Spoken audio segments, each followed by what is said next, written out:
Palestine was the British Empire's most dramatic failure. In the beginning, the British promised the Jewish people a home in an Arab country, a promise that led to hatred and bloodshed. Britain's undignified departure left the Palestinian people dispossessed and a Jewish state to fight for its life.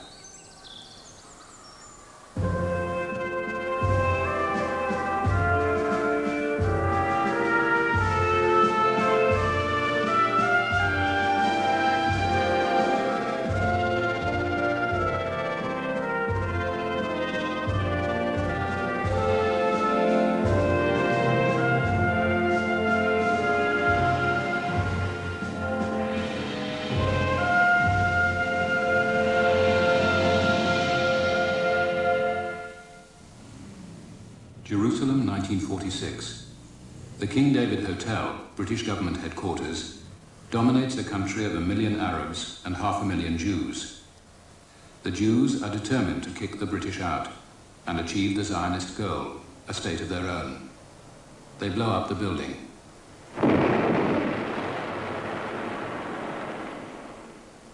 For 2,000 years, Jews worldwide have prayed, "Next year in Jerusalem, we shall return to Zion."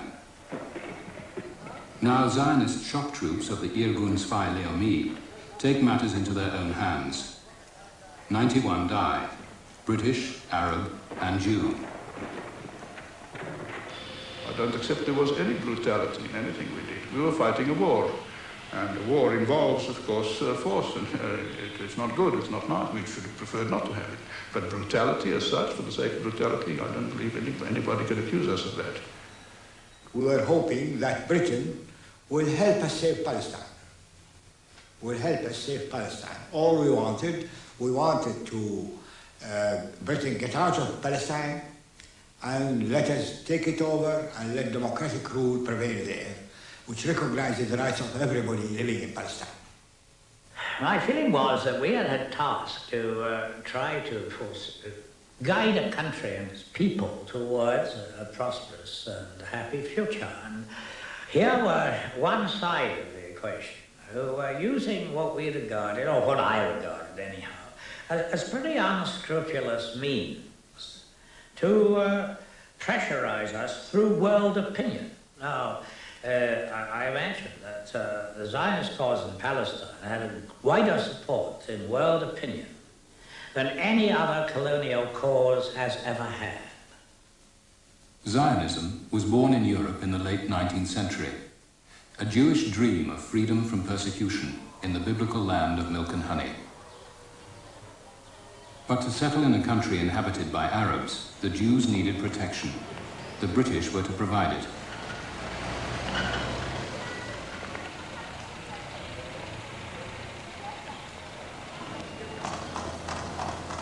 The British Army captured the Holy Land in the First World War, driving the Turks from the Middle East. Britain had a vision of a great new imperial domain stretching from India to Egypt. The victorious powers carved new states out of the desert, appointing their rulers.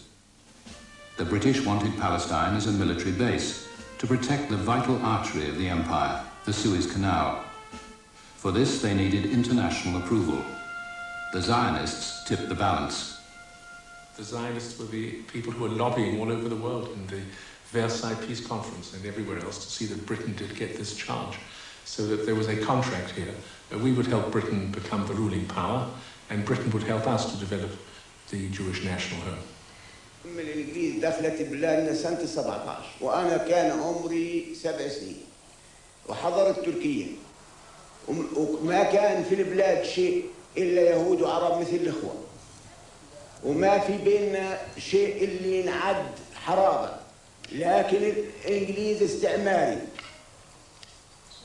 كان يجيب بالألوف من الهجرة من اليهود ويحط في البلاد وحتى عمر وخلاهم يشتروا الأرض ويعملوا كل شيء ودخلت في الجيش 10 سنين وعارف السياسة تبعهم. The Jewish settlers arrived from Europe to be looked after by their own administration, the Jewish Agency.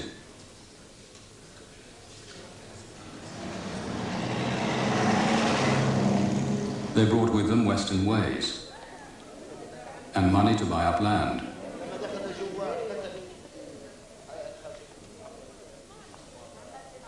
Thousands of Palestinian peasants were evicted, and in the towns many of the new jobs were for Jews only.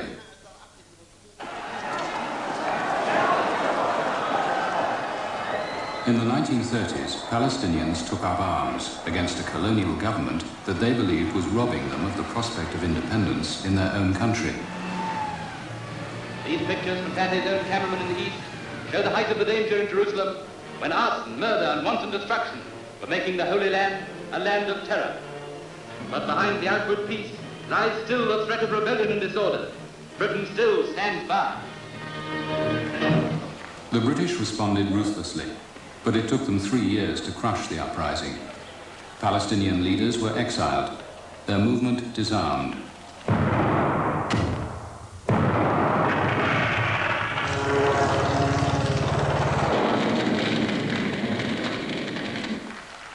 Hitler's defeat in the Second World War revealed the unbelievable. Auschwitz and the annihilation by the Nazis of some 25 million people. 6 million were Jews.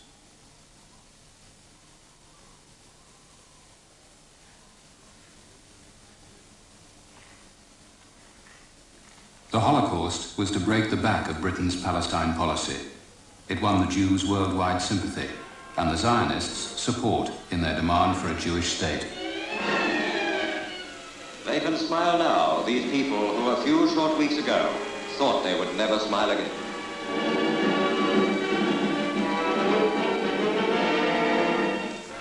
Then the entire camp is scorched off the face of the earth by British flamethrowers.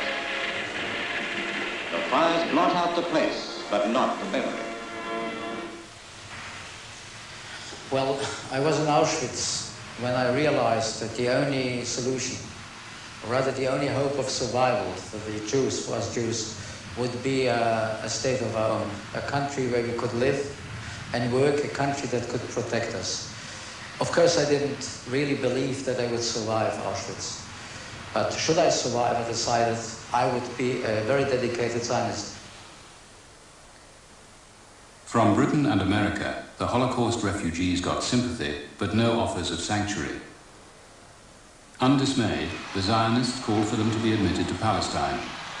They saw immigration as the key to a Jewish state, though they needed the new British Labour government to unlock the door.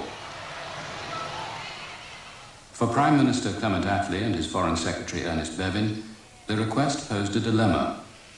Jewish immigration to Palestine had been restricted before the war, and they were reluctant to lift the quotas. Bevin's view was one of the reasons we had fought the war was Nazi anti-Semitism. And one of the consequences of the war ought to be the possibility of Jews living normal lives in Europe again. He said this in public several times. Why now that Nazism has been destroyed, should the Jews not again contribute to the cultural and economic life of Europe as they did before? Bevin suggested after World War II that the Jews should not worry so much about Palestine. We should help to rebuild Europe on the smoking ruins of our families. That's what he suggested. That is the humanity which was shown to us by Mr. Bevin. Of course, Ernie Bevin saw very clearly that if you were to have Palestine flooded by Jews, whatever the humanitarian reasons, this was going to cause immense trouble, not only with the Arabs of Palestine, but also with the whole Islamic world and the Arab countries, with whom he also wanted to establish a new relationship which would not be the old relationship of protectorates and empire and all the rest of it. The Arab rulers of the Middle East were now seen as pillars of the empire. British oil supplies, strategic routes, bases like Palestine, and defense against communism all depended on good relations with the Arab states. But the Arab League were vocal opponents of Jewish immigration to Palestine. They feared the Zionists' intentions, as did the Palestinians. The problem is who have to suffer for the Jewish immigration. Why do they insist to come only to Palestine? Why? It's a political thing. It's far from humanitarian. to be humanitarian. They had Britain to go to, they had the United States, they had all European countries. Why should we be victimized by the victims of the Nazis? Why should they come to our country? Palestine was inhabited by Arabs, and we didn't want the Arabs to be displaced or deprived of their homeland or of their right to self-determination, like the people of Lebanon, of Jordan, of Iraq, of all the rest of the Arab world. Though Palestinians still outnumbered Jews by 2 to 1, they had no say in the government and had no influence on British public opinion.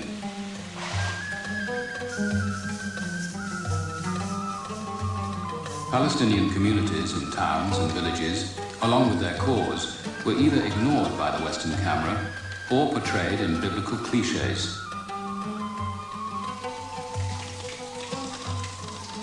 The traditional way of life of the Arabs was contrasted with an image of industrious and progressive Jews who'd concentrated their efforts in the fertile coastal areas.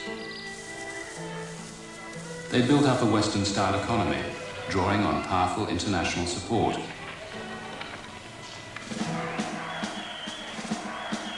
They also had an underground army, 50,000 strong, the Haganah.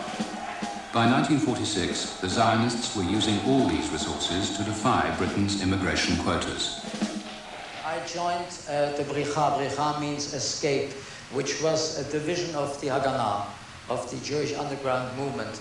And in fact, my job was to smuggle people from the German border into Belgium or into France directly, or from Belgium into France. Most of the DP, the displaced person camps, were in the British zone, and they wanted to stop the Jews from going to Palestine, and they realized that the Haganah was in fact taking them to Palestine.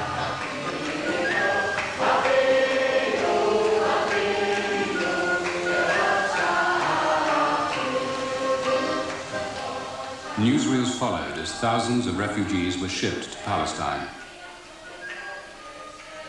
Most of the boats were arrested by the British Navy and escorted into Haifa. British soldiers sent the so-called illegals to detention camps. Britain was charged with inhumanity. A great many were persuaded that they should go to Palestine, and I think they probably conned it in many ways because the Zionists wished to use them as instruments in securing their objectives. We felt that if we had simply, out of a great surge of humanitarianism, said, oh, you poor people, you'd better come in, it was going to fracture our entire policy, and we had to harden our hearts a bit and turn them back, a lot of them to Cyprus.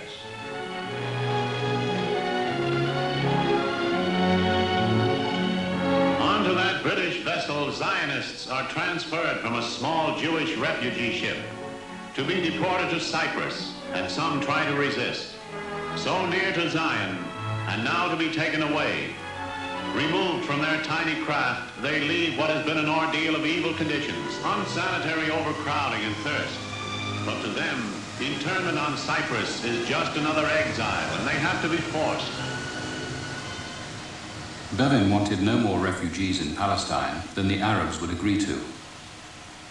But the Zionists demanded entry for 100,000 and had won the backing of the American president, Harry Truman. He controlled the aid that war-scarred Britain desperately needed. I remember in Bevin's absence once, I had to receive the American ambassador. And he said he had a message from the president for the Secretary of State. The president wished to repeat his urgent and earnest request to admit immediately 100,000 Jewish refugees into Palestine. And I said that, according to my brief, I said that the Secretary of State's view was that this was simply a recipe for war. Well, the ambassador had expected this, and he simply said, very deliberately, the fact is that the president believes that if Mr. Bevin can accede to his request, that would help Britain's friends in Congress to get through the latest appropriation of British aid, which is how a diplomat says, I mean, there was bread rationing in Britain at that time. That's how a diplomat says, you do what we want or you'll go hungry. And back here in Washington, domestic reflections of Palestine's days of crisis. President Truman meets with members of the Jewish war veterans, here to press demands for immediate admission of 100,000 refugees. America had the largest Jewish community in the world. For Truman, their votes were vital. Influential Zionists had regular access to the White House, and some contributed generously to Truman's campaign funds. President Truman's attitude toward Palestine was made up of mixed motives. He had been deeply horrified by the full scope of the Holocaust when we got into Eastern Europe and found out what that meant. He, of course, was heavily involved with Jewish people in the United States who were in support of Palestine from a political point of view.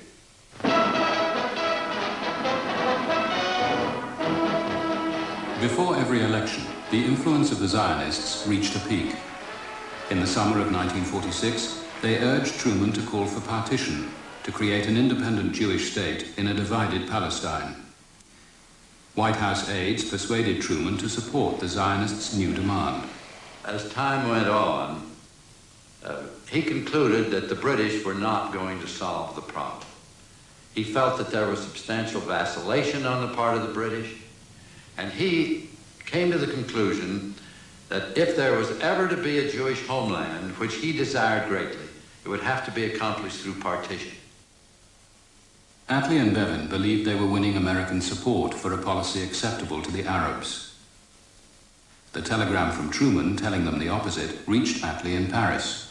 The telegram was brought to us, I think, in the middle of the night or early in the morning, and how before breakfast. We read it, and I took it to Attlee, who was having breakfast in bed.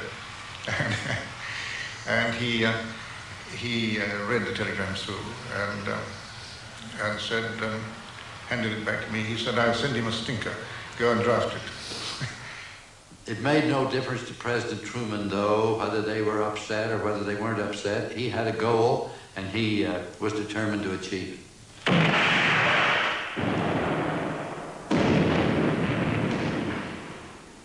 In Palestine itself, the Zionists had turned to more direct methods. The campaign was led in secret by David Ben-Gurion and the leaders of the Jewish Agency, official advisors to the colonial government. Now they linked up with Menachem Begin, leader of the Irgun, and other extremists. This Irgun film helped raise money in America for secret shipments of arms.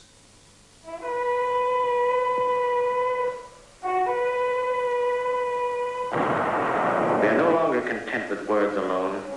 Only thus shall we win our freedom. We have heard the speeches and tried every means. Now we fight. I and my fellow fighters in the Hebrew resistance are answering British guns with Hebrew guns. We did, of course, have an enormous amount of covered information about the organization of Jewish terrorism and the supply of arms, equipment, and so on to the Jewish terrorists. The Jewish Agency always denied that they were the policy makers in regard to acts of terrorism, but we knew a bit better than that. The British wanted to prove the Jewish Agency's complicity in terrorism. In June 1946, troops arrested its leaders, rounded up some 3,000 people, and raided the kibbutzim, the suspected arsenals of the underground army, the Haganah. Our infrastructure were the kibbutzim. The kibbutzim, like the kibbutz that we are just now, the kibbutzim was a place where we could pass for just civilians. We were working there for 15 days every month in order to make our living, and 15 days we were trained. And in every kibbutz we have a store, underground store for arms. One of the unit, in fact, who were searching an outhouse and toilet, he had occasion, in fact, to use the toilet, and was quite surprised that once having pulled the chain and levered the seat in a particular direction, he started, in fact, to rise on his seat. And this revealed a tunnel beneath, which led to an arms cache which contained something in excess of 500 rifles and about 3,000 grenades. And he was a very surprised man. Arms caches revealed an extensive network of military preparations. Ironically, it was the British who had first armed and trained Jewish settlers. Now, the guns were turned on their instructors, but the British were determined to keep their Palestine base.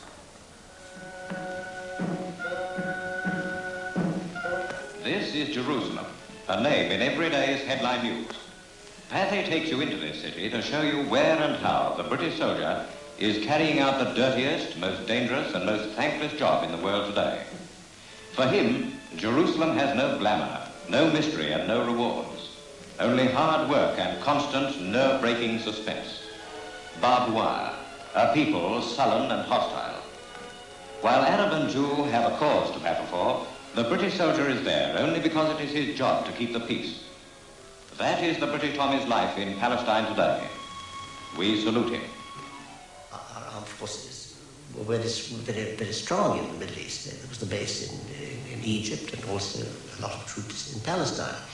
Mainly used, of course, in dealing with Jewish and Arab malcontents, but still also a military base.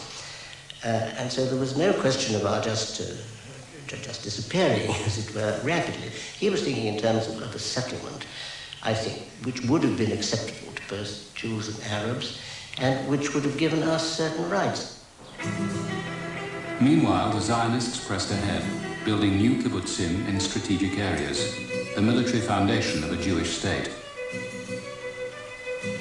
Their partition scheme would give them less land than they wanted, but still a stronghold in which Jews could settle freely.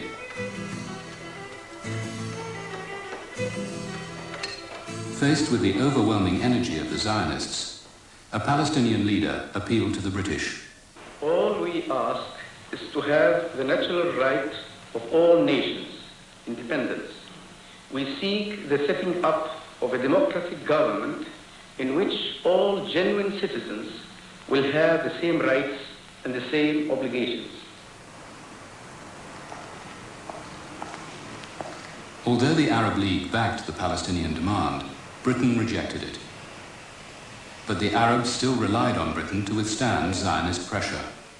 Compared with the Zionists, they were separated by the totally different culture and procedures and politics of their countries and ours.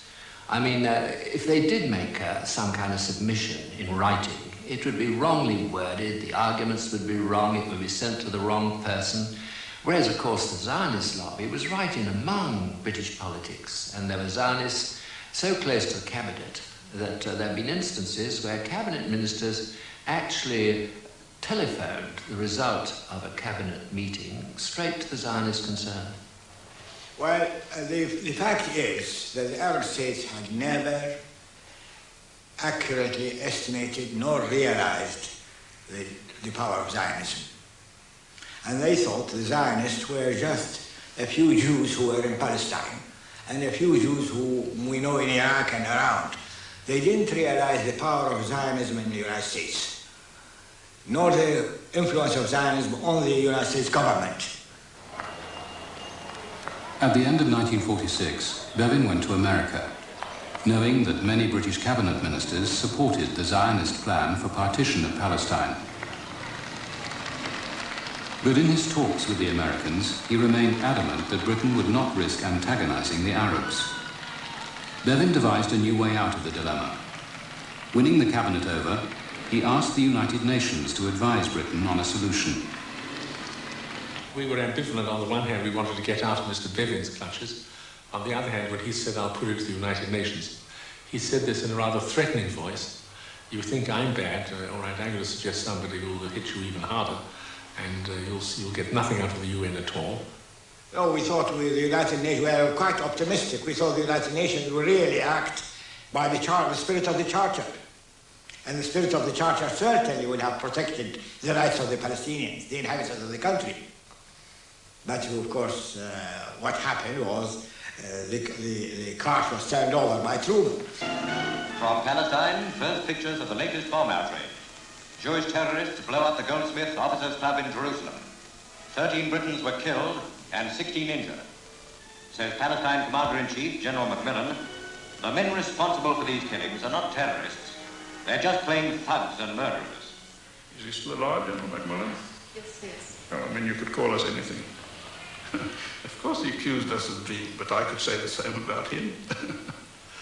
Of course, I have tremendous sympathy, as all the British people did have, for the Jews for their persecution by Hitler. But that didn't detract from the fact that to get them settled in Palestine so that they did have a proper home had to be done in an orderly and constitutional manner, and not by murders. The army decided to try on the Jews some of the methods familiar to the Palestinians from their rebellion. They stepped up death sentences on terrorists and imposed martial law on Jewish communities in Jerusalem and Tel Aviv. It was a collective punishment: no work, no shops, no services, and strict curfews.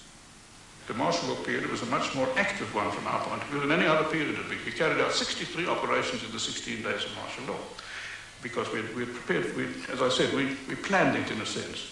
We provoked it. And I remember the general in charge of the operation had a press conference every morning in the hotel, and he said, we've got them bottled up. You can see they're surrounded on three sides on land. You can see our boats patrolling the coast. And this went on for 16 days, and then martial law just collapsed. Our hands were very considerably tied. Had the army been allowed, in fact, to act as an army, I feel we could have contained particular situations. It just got out of hand and was being, frankly, too gentlemanly. We had to be seen to be acting in the right way. 4,000 miles away at the United Nations, the Zionists were winning support, contrary to British forecasts. In June 1947, a special committee, known as UNSCOP, was sent on a fact-finding tour. To the Arabs, this was yet another inquiry dominated by America, which had no right to pronounce on their future. Palestinian leaders boycotted its hearings. In contrast, the Jewish agency set out to impress. We appointed two liaison officers, Horowitz, who was later our leading economist and banker, and myself, to accompany the commission and, as it were, illuminate the whole Zionist picture from their point of view. And therefore it was part of my job to see that they learnt as much about our point of view as possible. The Zionist lesson was driven home by the legendary Exodus affair. It proved a powerful publicity coup. With a cargo of 4,500 refugees, the Exodus is the largest ship ever to attempt to run the watchful British naval blockade. After a bloody battle with a British boarding party, the refugees disembark at Haifa. Some are dying. 20 others are in a serious condition. And as the tired and weary refugees are transferred to British prison ships, two members of the United Nations Committee on Palestine silently look on. They actually went on board, some members of the UN Commission, and they saw the hose pipes and the tear gas being turned on these very wretched-looking people who had escaped from concentration camps in Germany. It was apparently such a squalid spectacle that the first thing that the UNSCOP decided was not partition or against partition, but the mandate has to end. With the tide running against him, Bevin decided to make an example of the Exodus refugees. He sent them back where they had come from, to Germany and the refugee camps.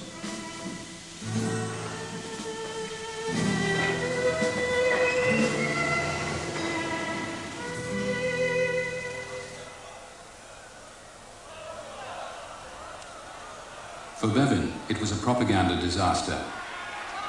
But Britain was in a tough mood. In Palestine, they hanged 3 more Irgun terrorists.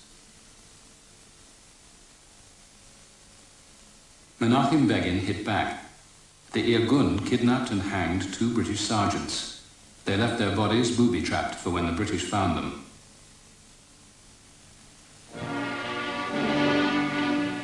All decent people must have been horrified by the murder by Jewish terrorists of the 2 British sergeants, Mervyn Pace and Clifford Martin. Until the appalling situation in Palestine is cleared up, unspeakable outrages may well continue. With the burial of the sergeants went British hopes for a future in Palestine. Parliament and the public demanded the withdrawal of British troops. I'm speaking on behalf of my mother. Mrs. Martin, who is broken-hearted and prostrate at the terrible news of the loss of her son, and let us hope that we can find a solution to this terrible problem in Palestine and bring an end to all this unnecessary murdering of young British innocent servicemen. Obviously, it was becoming increasingly difficult for the armed forces to maintain law and order. Especially at that time, it was the Jews, who were obviously producing an extremely effective underground movement. And Bevin would have liked to deal with it, but it wasn't possible. We were under very strong political pressure from the Foreign Office because they were looking at the wider national relations, for example, with the United States and also with the Arab world, and they were doing a careful balancing act, which often amounts to, well, anything you do will be difficult and dangerous, so let's do very little. By the autumn of 1947, the cabinet had to make a decision. Economic crisis had forced Attlee once again to go cap in hand to America. The UN Special Committee had recommended that the British should go, leaving Palestine partitioned into a Jewish and an Arab state.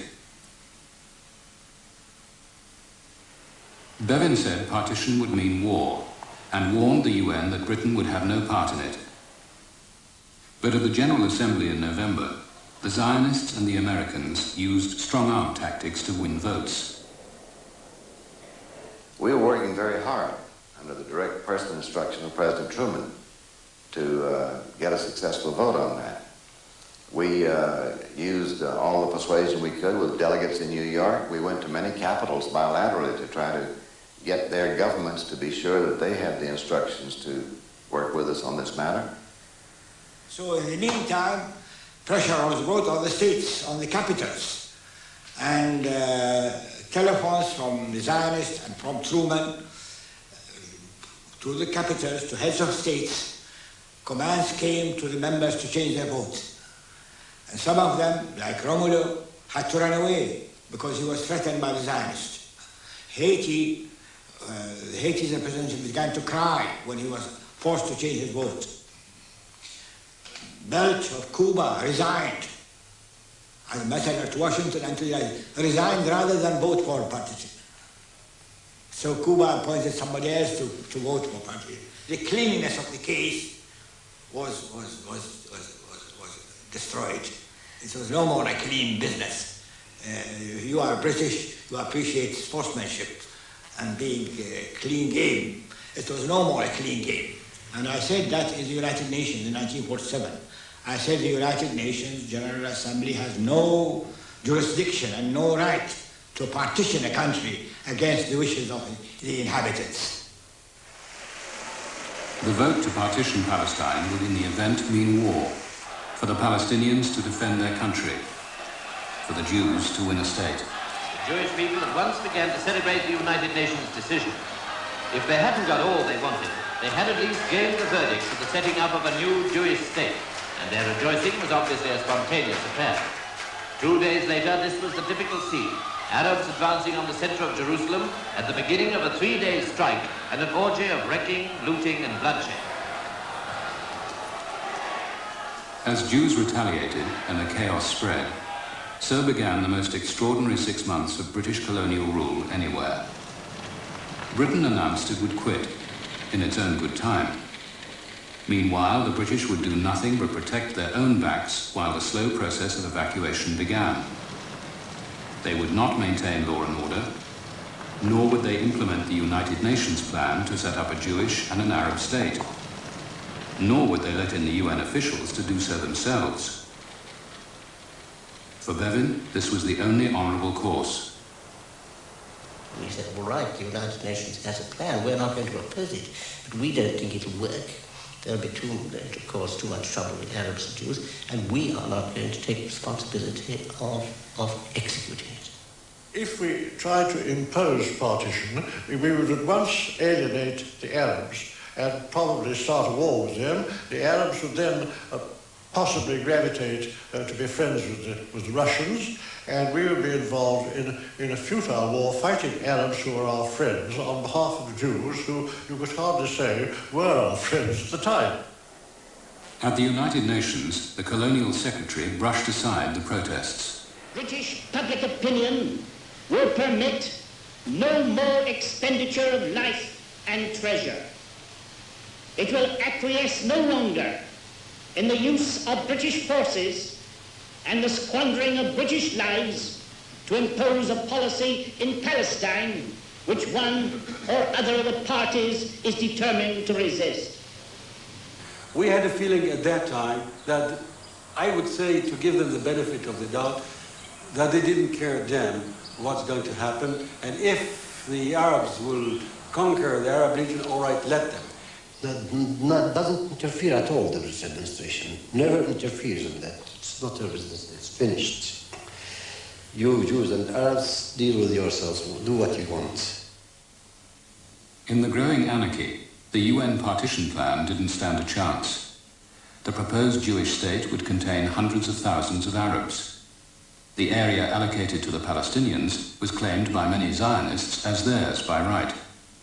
Both sides claimed Jerusalem as their sacred city and rejected the plan to make it international.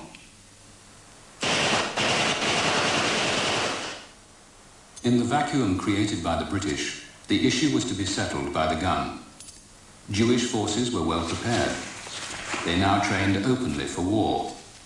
They'd set up a government for Jewish areas. The commanders saw no reason to keep within the UN boundaries. The Arabs, after all, had rejected them first. They made their major mistake. If they would have accepted at that time the resolution, the Jewish state would have been perhaps as based on the United Nations resolution based on the partition.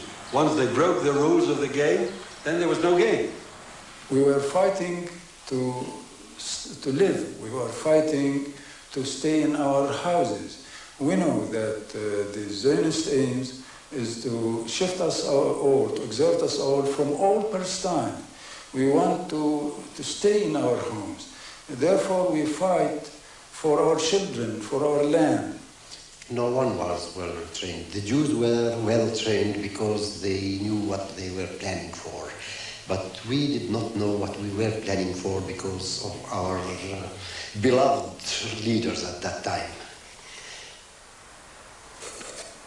The Palestinian leaders had been in exile and military activity suppressed.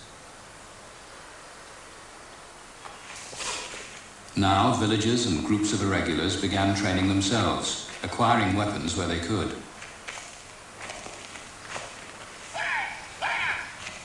The best way to prevent the Zionists from attacking our villages is to try to cut their communications. Therefore, we attacked the convoys, and believe me, all the convoys we attacked were in armored cars, buses and trucks, and they were all armored cars from the steel the British troops provided for the Jews.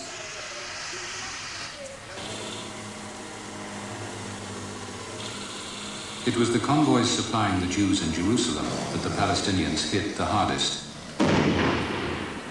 There were many casualties. The wrecks have since been made into monuments.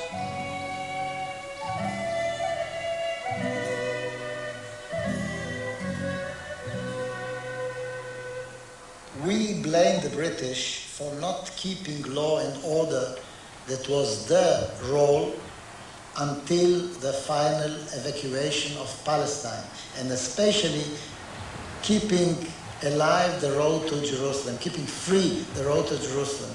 On the other side, they were really blessed not to intervene, and we were happy about that because it let us rather overcome the Arabs and do whatever we wanted in order to help Jerusalem to survive. With the British keeping their distance, the Haganah defeated the Palestinian irregulars here at El Castel, dominating the Jerusalem road. It was part of a military offensive to secure the Jewish state. Gaining territory, preferably without its Arab inhabitants, was a welcome byproduct for the Jewish agency. For the Irgun, with whom they had an alliance, it was the main aim. We had a plan that while we couldn't forced the Jewish Agency to go back on its agreement to the partition scheme, we as dissidents, and we didn't mind what they called us, thugs or terrorists or whatever, would go beyond these boundaries, win the battles as we hoped, and then hand over the territory as such to the Haganah to look after. Jerusalem was one area in which there was a cooperation between the Irgun and the Haganah, and the commander of Jerusalem was giving latitude that according to the interest and according to his forces to cooperate with the Irgun.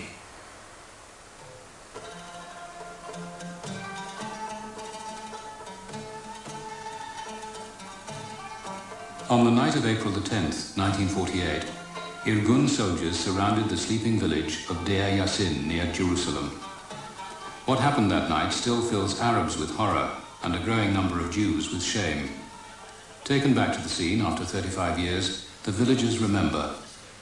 اللي كانوا في سن ال 20 وال 25 وهذا شو كانوا يعملوا؟ كانوا يبقروا بطونهم.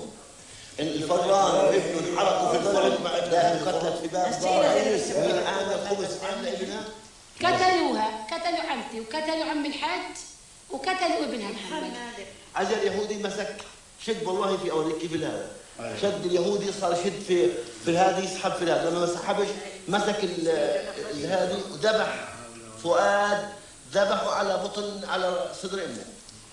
يعني النكيز لو منعوا اليهود ما صارش في بلدنا هيك، كانوا ما طخونا ولو حكيت بعدين ربونا مثل اليتامى، مين المسؤول عنك بربي ولد؟ لما انت بتربي ولد وبيجي واحد بقتل، انو المسؤول عنه؟ The Haganah admitted that some 250 people had been massacred at Deir Yassin. The British did not intervene.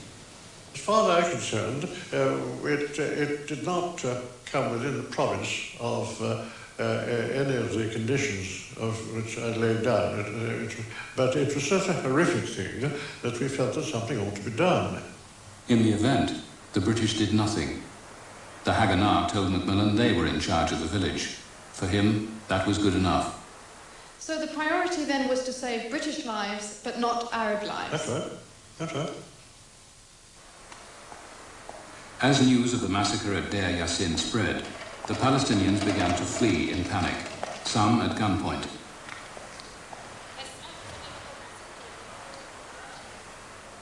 Jewish forces stepped up their attacks on Arab villages and towns. In many cases, they found themselves caught between, let's say, the devil and the deep blue sea, if you like. Since we blew up the installations or the houses within the villages, maybe they were terrorized by the terrorists, maybe they were not. I don't know. Then they were afraid, and in some cases, and quite a number of them, they left the villages. The Arabs were uprooted from their country by Jewish violence, or Zionist violence, you might like to call it. They didn't leave voluntarily. And if they had left voluntarily, they should have permitted them to go back.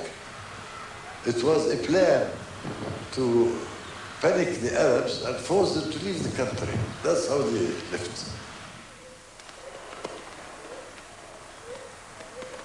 In the end, more than 750,000 Palestinians were dispossessed, driven from their homes by force or fear. Most found shelter in makeshift camps, which later became their permanent homes.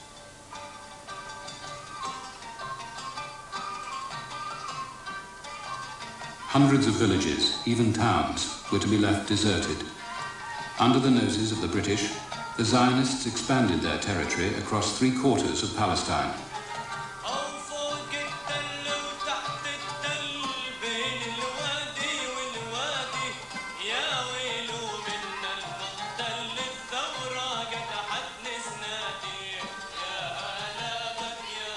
In desperation, the Palestinians looked to their neighbors. The Arab states had promised to defend Palestine. But whether for the Palestinians or for themselves had never been clear. We decided to set up a shadow government for the whole of Palestine. So when the British withdraw, it will take over the country. We couldn't do it by ourselves. We had to obtain Arab support. The Arab states did not see our point of view. due to American and British influence. The Arab armies were equipped by Britain. In an attempt to avert war, Bevin set up a deal with Abdullah, King of Jordan. When the British left Palestine, Abdullah's Arab Legion, under its British officers, could annex the Arab part, provided the Arab armies kept out of the Jewish part. The Zionist leaders were tipped off. On one occasion, I was in the Delegates' Lounge of the United Nations, talking with Colonial Minister Creech Jones and Mr. Charette of the Zionist group. Just the three of us, and at one point, Mr. Creech Jones turned to Charette and said, "We know you're going to have your Arab state in Palestine, your Jewish state in Palestine. Of course, the Arab Legion would move, but it will move only into those areas assigned to the Arabs under the partition arrangement." Well, Charette, of course, took that as a statement of the greatest possible importance because the Arab Legion was the only effectively organized force in the Arab world, and it was under British command. Despite the secret maneuvers of the British, their imminent departure now threatened to unleash war. Volunteers flocked to join the Arab armies as they gathered on the borders of Palestine. But their vast numbers gave a false impression. We never had an army to fight with. Why did we get in with this war? We had simply, the British didn't let us have an army. They let us have a few soldiers for reception and for protocol and for drums and music, not for guns. So Britain is responsible for the weakness of the Arabs, but the Arabs themselves are to be blamed for lack of knowledge, lack of preparation, lack of unity. That's my view. We were not going to help either side. I mean, we were. I think that became perhaps a bit later, this agreement with the Americans, that they would not arm the new state of Israel, in return for which we would stop our sending of arms to Arab countries. On the 12th of May, 48, and I was still much younger than I am now, I was the head of the operations, I was summoned suddenly by Ben Gurion to an emergency meeting of the temporary government of Israel. It was on a Wednesday, and about 10 of the 13 members were sitting there, and Ben Gurion said to me, "We are about to decide to declare the state of Israel the moment the British will quit on the 15th. But members here would like to know from you, objectively as you can, without any expressing your own feelings whether a state should be declared or not, what are the chances of us defending this future state if the British will leave and the Arabs will invade the country?" I must say that this was the most difficult answer I ever had to give. And the gist of the answer was that I said that it is 50-50. My feeling, and most of our feeling, was this: that the Arabs were going to fight us whether we established a state or not. Therefore, why not establish it? Let them fight against us as a state and not fight against us as an anonymous community. On May the 14th, 1948, the British High Commissioner took leave of Jerusalem for the last time. There was no United Nations authority to take his place. No one turned out to cheer or even boo as he left by the back streets for Haifa.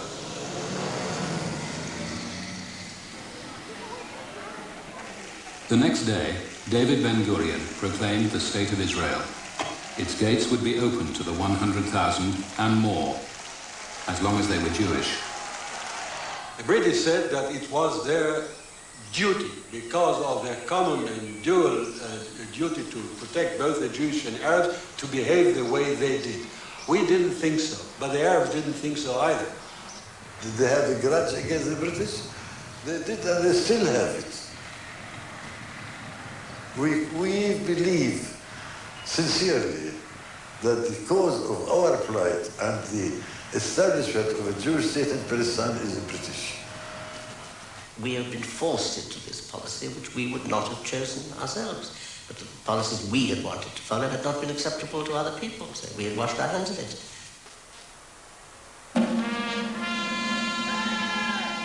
Palestine, the peaceful land the British took over, they turned into a battlefield. Their departure evoked worldwide contempt. The war that began as they left has not yet ended.